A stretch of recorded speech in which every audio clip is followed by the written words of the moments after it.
வணக்கம் எவ்ரிவன். இந்த வீடியோவில் நான் பார்க்க போகிறது வழக்கமாக நம்ம பார்க்குற பாம்புகளை விட இந்த உலகத்தோட மூல முடுக்கில் எவ்வளவோ தனித்துவமான வித்தியாசமான பாம்புகள் இருக்கு. ஒவ்வொன்றும் அதனோட உருவத்திலையும் செய்கிற செயல்களையும் மற்ற பாம்புகளை விட மாறுபட்டு காணப்படுது. இந்த பாம்புகளை பார்க்கும்போது பூமியில் இந்த மாதிரியும் பாம்புகள் இருக்கான்னு நம்மளை ரொம்ப ஆச்சரியப்படுத்தும். அந்த மாதிரி உலகத்திலேயே ரொம்ப தனித்துவமான ஒரு 11 பாம்புகளை தான் இந்த வீடியோவில் நம்ம பார்க்க போகிறோம். எது அந்த பாம்புகளை தனித்துவமாக்குது அப்படிங்கிறதையும் பார்க்க போகிறோம். வாங்க வீடியோக்குள்ள போகலாம்.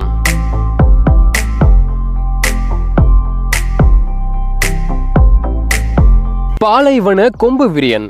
Iraq, Syria, Saudi Arabia, Israel, Yemen, Qatar, Kuwait மாதிரியான மேற்கு ஆசிய நாடுகளோட பாலைவனங்கள்லையும் வட ஆப்பிரிக்காவோட பாலைவனங்கள்லையும் இந்த விரியன் பாம்புகள் காணப்படுது.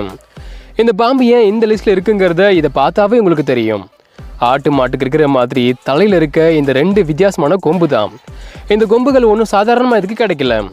பாலைவனம் மண்ணில் வாழ்கிறதுக்காக பரிணாமம் மூலமாக கிடைச்சிருக்கு. பறக்கிற மண் துகள்கள் கண்ணில் படாமல் தடுக்கவும் கண்ணை கூசாமல் தடுக்கவும் இந்த கொம்புகள் பயன்படுது. இந்த பாம்போட வெளிர் சாம்பல், மஞ்சள், இளஞ்சிவப்பு நிற மேல் தோலும் அதுக்கு மேலே இருக்க டார்க்கான பேட்டர்ன்ஸும் மண்ணுக்குள்ளே இந்த பாம்பு மறைஞ்சிருக்கும் போது சிறந்த உருமறைப்பை கொடுக்குது. தலைக்கு மேலே இருக்க கொம்புகள் உருமறைப்புக்கு இன்னும் வலு சேர்த்து இறை விலங்கால இது எங்கே ஒளிஞ்சிருக்குன்னே கண்டுபிடிக்காத மாதிரி மாற்றிடுது. ஸோ இறை விலங்குகள் தானாக இதுகிட்ட வந்து மாட்டி உயிரை விட்டுருது. பொதுவாக 36 to 60 சென்டிமீட்டர் நீளம் வரை இருக்கிற ஹார்ன்டு வைப்பர் முக்கோண தலையவும் அதில் 2 கொம்பையும் வச்சுக்கிட்டு ரொம்ப வித்தியாசமாக காட்சியளிக்குது. வட அமெரிக்கா முழுசும் காணப்படுற இந்த பன்றி மூக்கு பாம்புகள் பொதுவாக 2 to 4 அடி நீளம் வரை இருக்கும். இதில் பல இனங்கள் இருக்கு. எல்லா இனத்திலையும் இருக்க ஒரு பொதுவான பண்பு என்னன்னா, பன்றிக்கு இருக்கிற மாதிரி மேல் நோக்கி தூக்குன மாதிரி இருக்கிற இதோட வித்தியாசமான மூக்கு தான். பன்னிக்கு எப்படி இந்த மூக்கு மண்ணை தோண்ட பயன்படுதோ அதே மாதிரி இந்த பாம்புக்கும் மண்ணை தோண்ட தான் இந்த மூக்கு பயன்படுது. மக்கிய குப்பைக்குள்ள தங்கறதுக்கு பொந்துகளை தோண்டவும் மண்ணுக்குள்ள இருக்க முட்டைகளை தோண்டி எடுக்கவும் இந்த வித்தியாசமான மேல் நோக்கி வளைஞ்ச மூக்கு பயன்படுது. இந்த பன்னி மூக்கு பாம்புகளுக்கு முன்பக்க பற்களும் இருக்காது, சொல்லிக்கிற அளவுக்கு வீரியமான விஷமும் இருக்காது. அதனால இதால மனிதர்களுக்கு எந்த பாதிப்பும் இல்லை. இந்த பாம்புகிட்ட இருக்க ஒரு ஸ்பெஷல் என்னன்னா இதோட அற்புதமான நடிப்பு தான். பொதுவாக யாராச்சும் தன்னை தாக்க வந்தால் நாகப்பாம்பு மாதிரி கழுத்தை தட்டையாக்கி சீறிக்கிட்டே தரையிலிருந்து தலையை உயர்த்தி நம்மளை தாக்கும். பட் இந்த தாக்குதல் வேலை செய்யலின்னா தன்னோட சிறந்த நடிப்பு திறனை வெளிப்படுத்தும். மல்லாக்க படுத்து தரையில் உருண்டு நாக்கை வெளியே தொங்க போட்டு செத்த மாதிரியே நடிக்கும். அதோடு சேர்ந்து துர்நாற்றம் வீசுகிற ஸ்மெல்லையும் வெளியிடுறதால இது இறந்து போச்சுன்னு நம்பி பிரிடேட்டர்ஸ் அங்கேருந்து கிளம்பிடும். இப்படி தான் இது உயிர் போச்சுட்டு இருக்கு. தென்கிழக்கு ஆசிய நாடுகளான Indonesia, Malaysia, Thailand, Myanmar, Sumatra, Java, Borneo போன்ற பகுதிகளில் காணப்படுற இந்த பாம்பு தான் டிராகன் பாம்புன்னு அழைக்கப்படுது. இதோட உடம்பை பார்த்தாவே உங்களுக்கு தெரியும் ஏன் இது டிராகன் பாம்புன்னு அழைக்கப்படுதுன்னு. மற்ற எந்த பாம்புகளை விடவும் தனித்துவமான முதுகு செதில்களை வச்சிருக்கு. முதுகில் 3 வரிசையில் நீட்டிகிட்டு இருக்க இந்த முட்கள் மாதிரியான இதோட செதில்கள் ஒரு டிராகன் மாதிரியான லுக்கை கொடுக்குது. டிராகன்களுக்கும் இந்த மாதிரி முதுகில் நீளமான செதில்கள் இருக்கும். அதே மாதிரி இதுக்கும் இருக்கிறதால டிராகன் பாம்புன்னு அழைக்கப்படுது. பகல் நேரத்தை பொந்தில் கழிக்கிற டிராகன் பாம்புகள் நைட்டில் தான் வெளியே வரும்.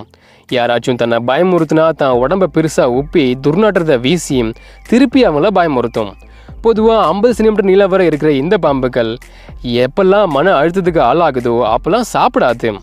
அதனாலேயே காட்டிலேருந்து பிடிச்சிட்டு வந்து கூண்டுகளை இதை வளர்க்க முடியலை. ஸ்ட்ரெஸ்ஸுக்கு ஆளாகி இறந்துடுது.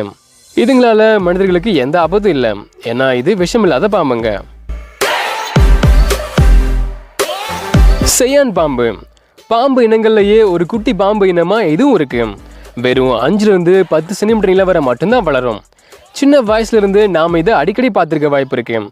ஏன்னா ஈரமான மண்ணை விரும்புறதால நம்ம வீட்டை சுற்றி இருக்கிற செடி, கொடி, மரங்களோட வேர்களை சுற்றி இதை பார்க்கலாம்.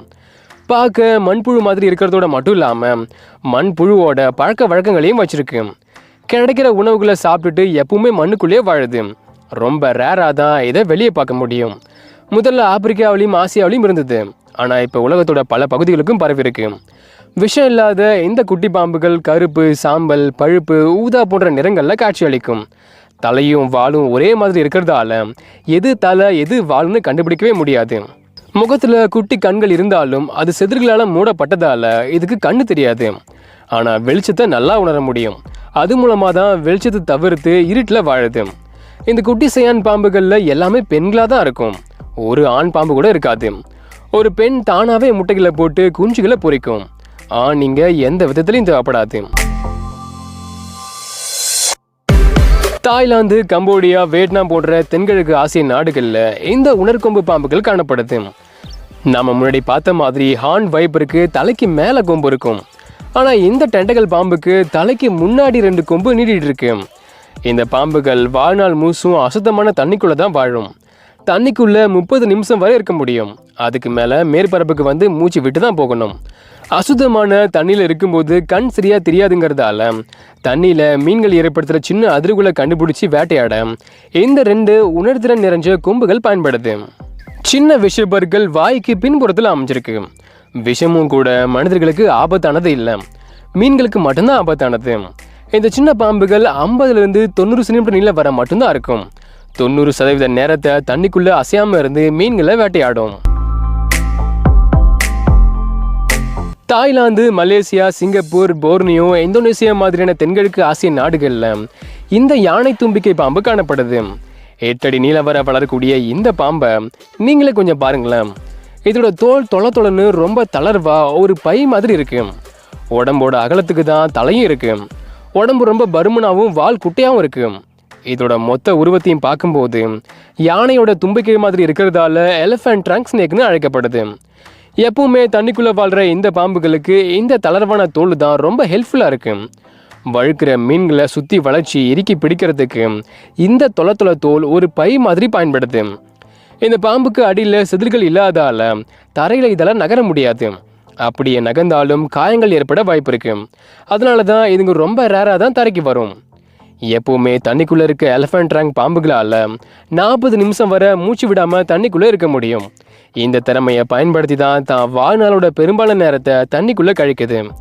விஷமற்ற இந்த பாம்புகள் நைட்டில் தான் ரொம்ப ஆக்டிவாக செயல்படும்.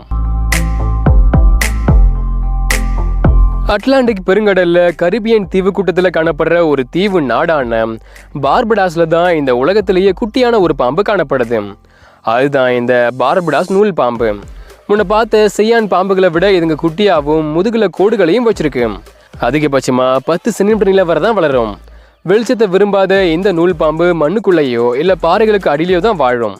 நைட்லையும் மழை காலங்கள்லையும் ரொம்ப ரேராக மேற்பரப்புக்கு வரும். விஷம் இல்லாத, பார்வை இல்லாத இந்த குட்டி பாம்பால் ஒளியை மட்டும்தான் உணர முடியும்.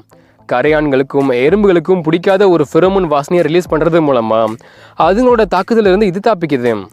ரொம்ப மெலிசா அடர் சாம்பல் நிறத்தில் இருந்து வெளிர் மஞ்சள் நிறத்தில் இருக்க இந்த குட்டி பாம்புகளை பார்க்கும்போது மண்புழுக்கள் மாதிரி இருக்கிறதால பல பேர் இதை மண்புழு நினைச்சு கன்ஃபியூஸ் ஆகிடுவாங்க. ஆனால் இதுங்க ஒரு குட்டி பாம்புகள். நாம பல நேரங்களில் ஸ்பைக் ஹேர் ஸ்டைலை வச்சுருப்போம். ஆனால் இங்கே ஒரு பாம்பு கூட தான் செதில்களை ஒரு ஸ்பைக் மாதிரி மாற்றி ஹேர் ஸ்டைலை வச்சுருக்கு. அதுதான் இந்த முட்புதர் விரியன் பாம்பு. மத்திய ஆப்பிரிக்காவோட மழைக்காடுகளில் காணப்படுற வீரியமான விஷம் எறிஞ்ச இந்த ஸ்பைனி புஷ் வைப்பர் ஒரு ஸ்டைலிஷான லுக்கில் இருக்கு. இதோட முதுகு செதில்கள் மற்ற பாம்புகளை விட தனித்துவமானதாக இருக்கு. கூர்மையாக கரடு முரடாக இருக்க இந்த செதில்கள் மேலே தூக்கிட்டு நிற்கிது. கழுத்தையும் தலையையும் சுற்றிருக்கிற செதில்கள் ரொம்ப நீளமானதாகவும் வாழை நோக்கி போக போக நீளம் கம்மியானதாகவும் இருக்கு. 73 சென்டிமீட்டர் நீளம் வரை அடைகிற ஸ்பைனி புஷ் வைப்பர் நைட்டில் தான் ஆக்டிவாக செயல்படும். பெரும்பாலான நேரத்தை மரத்தில் தான் கழிக்கும். பிரகாசமான பச்சை, ஆலிவ் பச்சை, மஞ்சள், பழுப்பு போன்ற இதோட உடல் நிறங்கள் மரங்களில் இருக்கும்போது சிறந்த உருமறைப்பை கொடுக்குது. மடகாஸ்கரில் மட்டுமே காணப்படுற இந்த பாம்பு தான் மலகாசி இலைமுக்கு பாம்பு.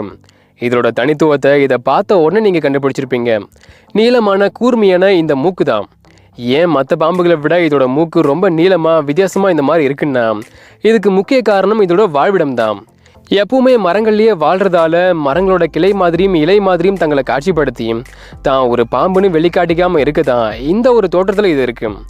இதோட மெலிசான பழுப்பு வெளிர் பழுப்பு நிற உடம்போட இந்த கூர்மையான மூக்கும் சேரும்போது ஒரு மரக்கிளை மாதிரியோ இல்லை ஒரு கொடி மாதிரியோ காட்சியளிக்குது. இந்த உருவத்தோட அசையாமல் இருக்கும்போது இது ஒரு பாம்புங்கிறத அவ்வளோ சீக்கிரம் கண்டுபிடிக்கவே முடியாது. இது நகரும்போது கூட காற்றுல ஆடுற ஒரு கிளை மாதிரியோ இல்லை ஒரு கொடி மாதிரியோ தான் இருக்கும். இந்த உருமறைப்பை பயன்படுத்தி பல்லி, தவளை மாதிரியான உயிரினங்களை வேட்டையாடவும் தன்னை வேட்டையாட நினைக்கிற விலங்குகளிலிருந்து தப்பிக்கவும் இதால முடியுது. விஷமில்லாத இந்த பாம்புகள் 3 அடி நீளம் வரை வளருது. பறவைகளும் பூச்சிகளும் ஏன் பாலூட்டிகள் கூட பறக்கிறத நம்ம பார்த்துருப்போம். ஆனால் இங்கே ரொம்ப வித்தியாசமாக பாம்புகள் கூட பறக்குது. அதுதான் இந்த பறக்கிற பாம்புகள். இதில் 5 இனங்கள் இருக்குது. ஒவ்வொரு இனமும் 2லேருந்து 4 அடி நீளம் வர அளவில் மாறுபடும். ஆனால் பறக்கிற திறமை எல்லாத்துக்கும் ஒரே மாதிரி இருக்குது. இந்தியா, இலங்கை, சீனா, இந்தோனேசியா, பிலிப்பைன்ஸ், வியட்நாம், கம்போடியா மாதிரியான தென்கிழக்கு ஆசிய நாடுகளில் இதுங்க காணப்படுது. எப்பவுமே மரங்களில் வாழ்றதால ஒரு மரத்துலேருந்து இன்னொரு மரத்துக்கு போகிறதுக்கு தரையில் ஊர்ந்து போனால் டைம் வேஸ்ட் ஆகுது, எனர்ஜி வேஸ்ட் ஆகுது. அதனால இதுங்க பறக்கிற திறமையை கற்று வச்சிருக்கு. மரங்களோட நுனி கிளைக்கு போகிற இந்த பாம்புகள் நுனி கிளையில் ஜே வடிவத்தில் தொங்கி விழா எலும்பை விரிச்சி வைத்த உள்ளிழுத்து தட்டையாக்கி உடம்ப மரத்துலேருந்து உந்தி தள்ளி பறக்க ஆரம்பிக்குது. காற்றுல பறக்கும்போது சமநிலைக்காகவும் திசையை கட்டுப்படுத்தவும் எஸ் வடிவத்தில் நெளிஞ்சுக்கிட்டே பறக்குது. வயிறை தட்டையாக மாற்றினதால லேண்ட் ஆகும்போது ஏற்படுற அதிர்ச்சி அது உள்வாங்கிக்குது. ஸோ பெருசாக பாதிப்பு எதுவும் ஏற்படுறது இல்லை. ஆற்றலை சேமிக்கவும் வேட்டையாடிகள்கிட்ட தப்பிக்கவும் இந்த பாம்புகள் இந்த மாதிரி பறந்து போகுது. விஷப்பற்கள் வாயோட பின்புறத்தில் அமைஞ்சிருக்கிறதாலையும் விஷம் அந்த அளவுக்கு வீரியமானதாக இல்லாதாலையும் மனிதர்களுக்கு இதால் பெருசாக எந்த ஆபத்தும் கிடையாது. மேற்கு ஈரான் அப்புறம் ஈராக்கில் தான் இந்த சிலந்திவாழ் கொம்பு விரியன் பாம்புகள் காணப்படுது. பொதுவாக 50லேருந்து 80 சென்டிமீட்டர் நீளம் வரை வளரக்கூடிய இந்த விரியன் பாம்புகள் மற்ற பாம்புகளிலிருந்து ரொம்ப தனித்துவமானதாக இருக்கு. இதை தனித்துவமாக்குறது இதோட வால் தான். வாலோட நுனி ஒரு குண்டு பல்பு மாதிரி இருக்கு. அதை சுற்றி வேறு மாதிரி செதிர்கள் இருக்கு. வாலோட இந்த மொத்த உருவத்தையும் பார்க்கும்போது ஒரு சிலந்தி மாதிரியான தோற்றத்தை கொடுக்குது. ஏன் இதோட வால் இப்படி இருக்குன்னா பூச்சிகளை சாப்பிட்ற குருவிகளை பொறி வச்சு வேட்டையாடதான்.